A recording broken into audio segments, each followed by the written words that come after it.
ভয়াবহ পথ দুর্ঘটনায় মৃত্যু হলো এক ব্যক্তির। রবিবার বিকেলে মুর্শিদাবাদের শামশেরগঞ্জের ঘোষপাড়া মোড় সংলগ্ন এলাকায় ঘটে এই মর্মান্তিক ঘটনা। পুলিশ সূত্রে জানা গিয়েছে, মৃতের নাম বকুল শেখ, বয়স 40। তার বাড়ি শামশেরগঞ্জ থানার চাঁদনিদহ গ্রামে। এদিন বিকেলে বাসুদেবপুরের দিকে বাইক নিয়ে যাচ্ছিলেন তিনি। সেই সময় জাতীয় সড়ক পার করার সময় একটি তেল ট্যাঙ্কারবাহী লরি ধাক্কা মারে তাকে।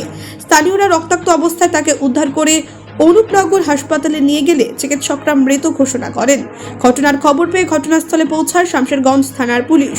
দুর্ঘটনার জেরে 12 নম্বর জাতীয় সড়কে কিছু সময়ের জন্য যানজটের সৃষ্টি হয়। ব্যুরো রিপোর্ট, নির্ভীক বার্তা। কোথায় হয়েছে অ্যাক্সিডেন্টটা? ঘোষপাড়ামোড়, জয়কৃষ্ণপুর ঘোষপাড়ামোড়। কিভাবে অ্যাক্সিডেন্টটা হলো? সিভিকের অত্যাচারে কোনো সিভিক থাকে না, কেউ থাকে না, থানাওয়ালা থাকে না, কেউ থাকে না। এখানে বলে বিনা কারণে খালি সিভিক পয়সা দেওয়া হয়েছে। যে লোকটা অ্যাক্সিডেন্ট হয়েছে সে লোকটা এখন কেমন আছে? ড্রাইভার ধুলিয়ান গেছে, ধুলিয়ান থানা থেকে ঘুরে এসেছে, মারা গেছে। ওর নাম বকুল শেখ, ওর বাড়ি? চাঁদনি দহার। আপনার নাম? নবাব শেখ, আপনার বাড়ি? চাঁদনি দহার।